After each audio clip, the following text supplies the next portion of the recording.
Revenge, Book 2 in the New World series. Written by Stephen Llewelyn and performed by Chris Barrie.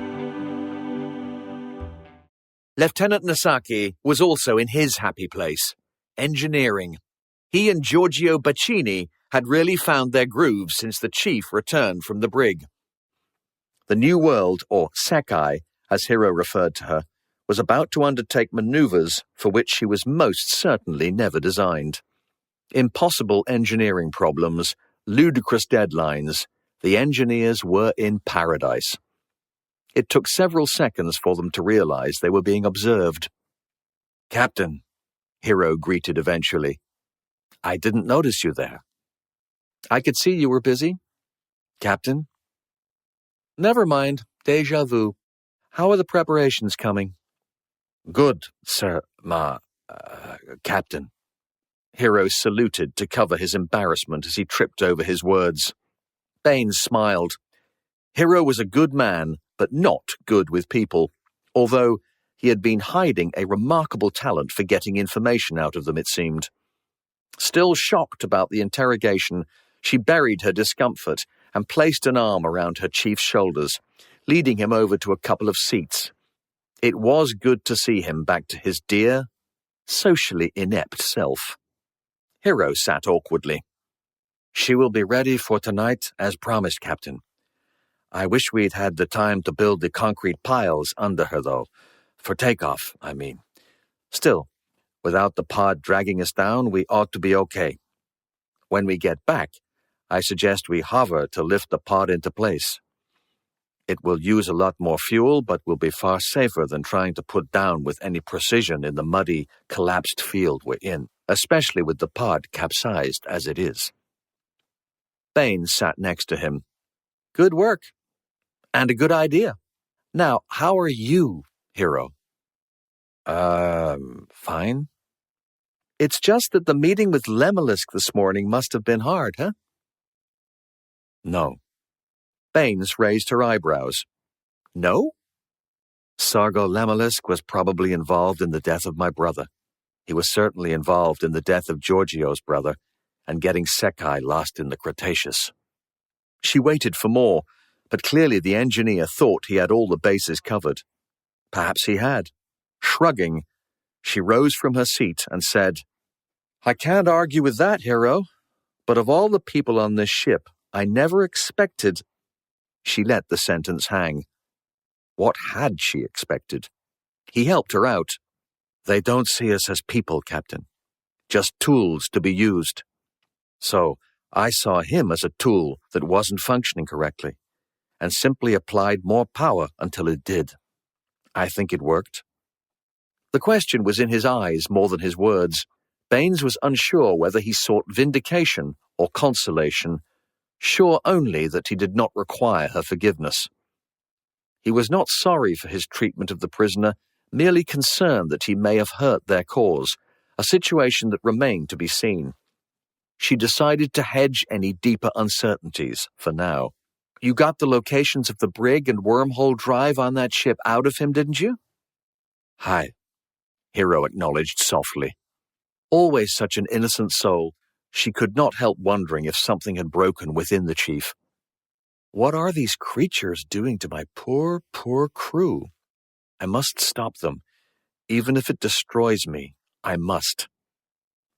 Keeping that thought to herself, she asked, "Do you think we can trust the information?" "Yes." Her eyebrows rose questioningly. The chief looked blank. Remembering who she was speaking with, she asked, "Can you elucidate? How can we be sure?" "Because I rigged the device. It was cannibalized from one of the tasers Major White's security team uses. It's quite difficult to describe how it delivers the pain." Brows knitted in thought, it took a moment for his expression to clear. "I could draw you a graph?" he offered earnestly. Baines threw her head back and laughed, leaning forward to pull the chief into a brief hug. "Bless you, Hiro. I'll see you later to discuss the final arrangements." She walked away, leaving Hiro bewildered. He shook it off quickly and got back to work. People were just too complicated. Besides, He had to prepare 1/2 kilometre of spaceship to undertake a daring attack and manoeuvres for which she was never built. That was far more in his line. Major White was not in his happy place. He was about to be left behind for the most important mission they could ever hope to undertake in the circumstances, and it was eating him alive. He just could not settle to anything, and someone was shuffling. More than that, they were filing and conducting a pan-office clean-up and clear-away. Although he had requested this, today he would have preferred to live with the mess. For some reason, the janitor's simple acts seemed to be taking over his entire focus. Every little noise, randomly timed and without any sense of rhythm or obvious purpose, destroyed his concentration and gnawed at his nerves. After reading the first line of a speech he was working on, at least 5 times in the last minute, he wondered how much more he could stand. A door slammed. A drawer slid open part way, and then the rest of the way, while the person considered what they were looking for. They closed the drawer, but not fully, and then opened it again, before finally slamming it shut. Another drawer was opened. The process repeated. Datasheets were moved, shuffled, and sorted through, so that almost before he knew it, the drawer operation could begin all over again. The banging of the filing cabinet drawer, reseating a protruding file only on the 3rd attempt, was a nice touch. Once successful, another cupboard was opened immediately, causing something that rattled to fall out and clatter across the floor. Apparently, it had been in the wrong place and needed to be housed in yet another drawer. No, not that one, it seemed. Slide, slam, nor that one. Slide again, and rattle as the item was forced into position. Bang! The drawer would not close and needed to be emptied and tidied to make room for the item that had been placed in the wrong place and now could not be replaced. All the while, the janitor leaned on an office chair that creaked with every movement, the same chair that now appeared to be in the way of another drawer opening. Slam! It needed to be moved. Bang! Apparently, it would not fit between the desk and the cabinet. Slam! White, usually affable, was developing a twitch. Without realizing it, he crushed his coffee cup, spilling the hot beverage onto his hand. He jumped, pouring it all over his desk and, joy of joys, into his crotch too. He leapt out of his chair, which shot back to bang loudly into another cabinet, dislodging a stack of datasheets from the top. The autumnal grace with which they cascaded all over the floor was completely lost on the Major, distracted as he was by the piping hot coffee penetrating his trousers to scald his groin. Bending to urgently adjust his dress while shaking his leg, he forgot that he was still holding the cup, and the remainder of the coffee liberally spattered the fallen datasheets. Perhaps, unsurprisingly, the sheet on top just happened to be his first ever report as head of ship security to his new captain. At least, it used to be. Naturally, his speech had been the first casualty in the coffee cascade. He let out a roar like an enraged bull, straightened, and drew back his arm to throw the offending cup all the way across his office, knocking his whiteboard clean off the wall and scattering his pens like a casting of the runes in the process. "Is this a bad time for you, Ford?" Captain Baines queried innocently. White seethed like the death of a kettle. Returning to himself, he snorted, and Baines, laughing unashamedly, bent to help him tidy up the mess he had made. "Was this report for me?" she asked unhelpfully. The person tidying the office made a strategic withdrawal in the background. White grinned lopsidedly. "Yeah, it's the new coffee mat format, latest thing before we left." He gestured towards the mess on his desk. "As you can see, I'm completely prepared for my address to the pod crew in residence this afternoon, otherwise." "Just keep it light. You can fill in the details when we get back," she suggested calmly, straightening up to give him a direct look. "It's okay, you know. We'll be back before you know it. We'll be barely more than 50 clicks away." White sighed, attempting to resort the fallen datasheets into order. "It's not the distance, Jill," he said simply. "I know," she acknowledged. He sighed with frustration. "I'm still not sure I should give this address.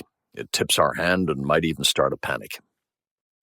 If this were a purely military unit, I would agree with you. Trouble is, we have families to protect, and if the New World, their only way out of here, were to suddenly lift off without them, there would be a stampede, never mind a panic. I guess, but the saying, everything we have in one basket, springs irresistibly to mind. I can't help feeling useless, staying here with what you're going into. I want to keep these people safe. But what about you guys? If we fail, you'll be the only hope for these people, Ford. I need you here. Lead them well. If you fail, I can't see how we can... He left the thought unfinished. Just come back in one piece, will you? She smiled kindly at him. Just remember, the enemy won't risk destroying this pod. They'll do anything to avoid even damaging it, and that's your strength. And they'll pay a high price for it. If anything happens to you, that I swear. We have 2 working stun cannons now, a hold full of explosives, and a real bad attitude. She put a hand gently to his cheek. Good luck, Ford. Good luck, Captain. She turned and strode away. As he watched her go, he pondered their last words, hoping good luck did not mean goodbye. He shook the thought aside briskly, returned to his desk, and sat with a heavy sigh glaring at his ruined speech. Hi, Jim, Baines called as she strode into the pod's manufacturing bay. A little way off, Dr. Jim Miller was with his daughter Rose and her boyfriend Henry Bernstein, Jr. Miller looked round to wave at her approach. Rose Miller was a stunning beauty, and always immaculately dressed in the latest feminine fashions, so Baines was surprised to find her in military-style fatigues and hiking boots. She noted enviously that the girl still looked fantastic, while trying to remember what it was like to be 16. Helping the old man out, Rose? The young girl smiled in welcome. Just making sure he's safe, Captain. And trying to learn as much as we can, added Henry. Baines nodded her approval. That's a very good idea, Henry. I haven't had a chance to thank you both for saving those people's lives yesterday. It was very courageous. It was Rose's idea, really, Henry admitted coyly. I was too shocked to think straight, but she was amazing, came up with a plan straight away. So I was told. When the New World takes off later, Major White will be in charge and will need all the help he can get. I don't want you to put yourselves into any unnecessary danger, but if you get another brilliant idea, she looked at them both intently, don't keep it to yourselves. She smiled, giving Henry an encouraging squeeze on the arm before turning back to Miller. How goes the project? The cradle's nearly finished, Captain. He gestured to the large box-like structure his team were fabricating.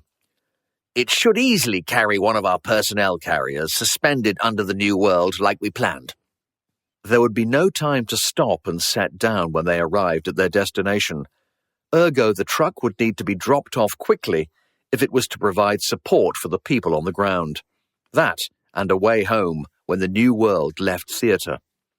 It had to be carried, there being no way a 10-ton truck could hope to keep up with Gleason's dirt bikes over such rough terrain. It would also blow their cover. However, once the operation was complete, the insurgency team would need its protection from wildlife at the very least. The truck would also provide means of evacuation for any casualties. No one had actually said it, but they had no idea what state Captain Douglas might be in when or if they got to him. Captain Tobias Meritus sat on the bridge of The Last Word, watching the armoured patrol drive towards his ship on a heads-up combat display. They were returning from a 24-hour long-range reconnaissance mission.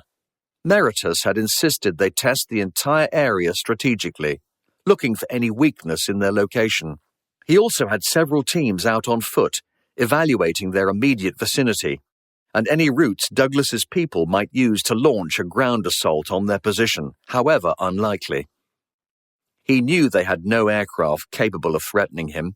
Though Schultz had vouched that the New World's crew had no means of mounting an attack of any kind, and that without Captain Douglas they would lack even the backbone to try, Meritus was less sure.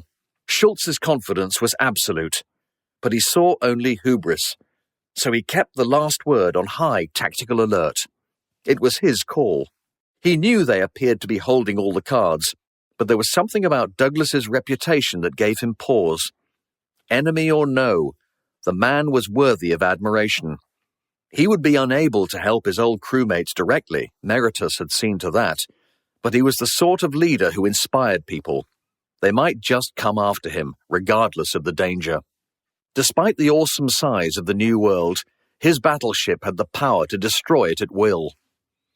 At 150 meters long, the Last Word was a huge flying tank, stacked to the roof with the technologies of war and stealth. Unfortunately, they needed the New World intact, or at least Factory Pod 4, carried under her belly, which complicated things. But it was a hurdle Meritus knew he could overcome. His only real concern in this venture was the attitude of Dr. Heidi Schultz and the unswerving belief she held in her grandfather's omniscience. Her family were funding the whole operation, and if he intended to prosper, or indeed live, in the new society they were to forge, he must toe the line. He agreed with the principles that drove their mission. He believed that the human race had gone terribly awry and needed to be fixed. If this meant throwing the reset switch and starting again, then so be it, although he did not necessarily believe that their new world should be seeded only from the Schultz's preferred stock. Meritus saw this as a limited vision, but there was more to it than that, something about Schultz herself. He found it unpalatable. Her grandfather was worse, much worse. Even Meritus could see that Heinrich Schultz was pure evil, and he worked for the man. However, as a soldier, he realized that sometimes great wrongs are necessary to do a great right, and so long as the technology worked as advertised, so would their plan. As captain of the Last Word, Meritus was Operation Dawn's second in command. But he knew that would change when the others joined them, bringing Old Man Schultz himself. First among the captains, his was the flagship and the mission to take the New World from the enemy. However, when the Sabre, the Heydrich, and Schultz's personal yacht, the Eisernes Kreuz, arrived, he would suddenly find himself little more than just another flunky, unable to reap the rewards of his actions. The construction of the Last Word had stretched even the Schultz family assets to breaking point. The 3 ships to follow were mere 40-meter-long attack ships, no more than a tenth of the mass of the Last Word, and nowhere near as deadly. He, Meritus, had the power, and they expected him to just give it up to an old man, his psychopathic granddaughter, and their menagerie of sycophants. The rest of the Dawn fleet awaited his signal, along with exact space-time coordinates, before jumping through to take his command away from him, once the bloody business of soldiery had been taken care of, naturally. He could stop that from ever happening if he arranged a small accident for the favoured granddaughter. The Cretaceous was a phenomenally dangerous time, after all. It was not like he needed the fleet. He already had everything he required, and with the New World would be unstoppable. He could even cripple the timeline so that there was no one to come after him. He had good breeding stock aboard the Last Word, and after he had sifted the willing from the dead, the New World would yield yet more. His musings were interrupted by a comm call from one of the patrol vehicles. Meritus nodded for a bridge officer to patch it through to him. "This is Meritus. Go ahead." "Captain, I need medics and a stretcher sent to the cargo bay immediately." "Very well, Dr. Schultz. Have some of your group been injured?" "No. We found someone from the New World. Just do it." A muscle twitched in Meritus's jaw. "Very well." He kept all emotion from his voice. "They're on their way. Out." He nodded to the same officer again to carry out the order. "Yes," he mused privately.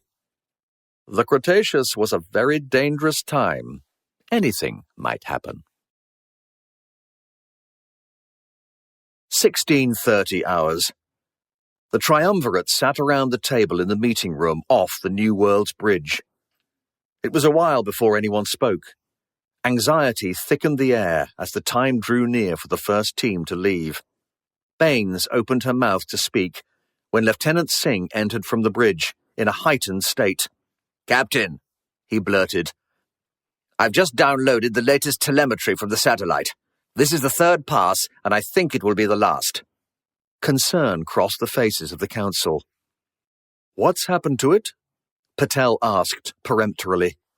Singh sat down and called up a monitor from the table, networking it once more to the large screen in the wall. The video footage required no explanation. The satellite was in the process of filming a small but very dangerous-looking orbital attack vessel maneuvering into its path, about to swallow it. As the rear hatch opened, they saw into a small cargo hold.